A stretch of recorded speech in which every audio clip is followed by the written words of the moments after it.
This artwork has been supplied to me free of charge from Fanhome.com. I'd like to please pop along to their website and see all of the other build-up artworks that they have to offer, as well as other collections of collectible things.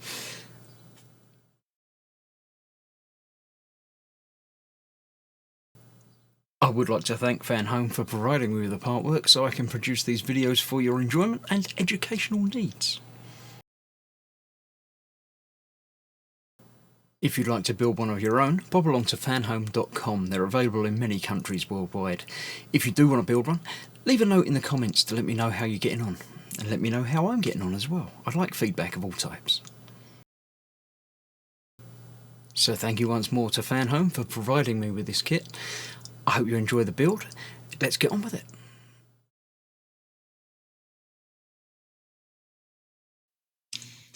Hello, I'm Chris, this is Gross Models. Welcome to part 107 of building Eleanor. The final stretch is here.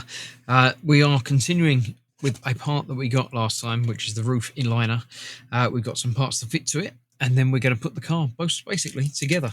So let me move these out of the way. First of all, we are fitting our sun visors in there. So one end just slits into there, and the other end pops into there, a bit like that. I've got that the right way round. Let me check back on that again. No, the curve goes the other way, so that's actually that side. Because when they're folded up flat like that. That goes in there like that. That one goes in there on that side like that. I'm actually going to push that in place with a little screwdriver so I can actually get into the groove there and push that home there like that. So bending against it.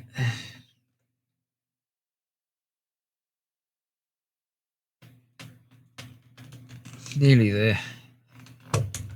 There we go. So that is our sun visors. Then we've got our rear view mirror, which just pops together like that. There.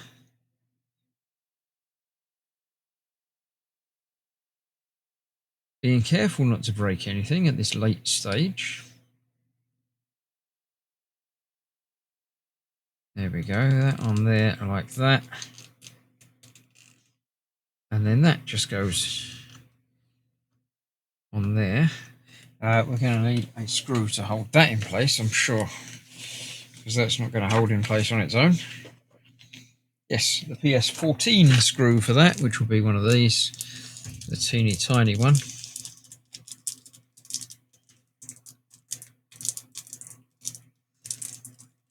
Get one of those out from there. The other screws we'll be using momentarily. Let me get a tiny screwdriver for that. Where's my tiny screwdriver? Don't seem to have it. Very strange. This one's quite small. That will do it. That's going in from the top to hold that together.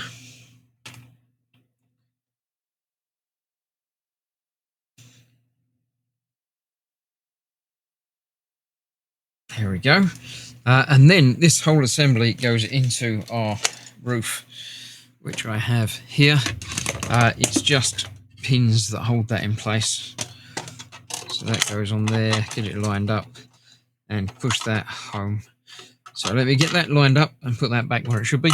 And then I need to bring in the body of the car, get everything wired up and see how it goes together.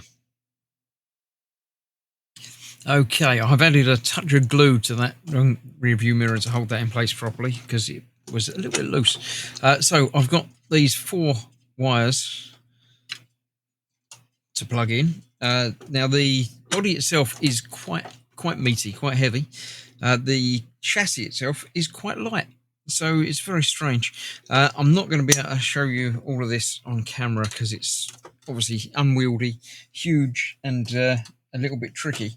So what I'm going to do is bring in the lower half, which, as I say, is surprisingly light.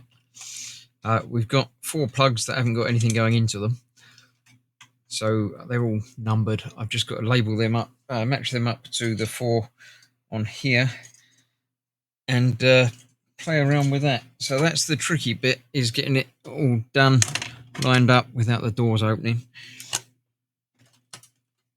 Flip that over, basically like that. So let me get that in the right sort of place. Get these plugs wired up. You can't see what I'm doing in there anyway, so I shall do that off camera, then flip it back over. There's 8 screws to hold it together, so let's get to that bit. Okay, I was going to film putting these screws in, but to be honest, they were a bit of a pain. In fact, that one's still so much of a pain that I can't actually get it in.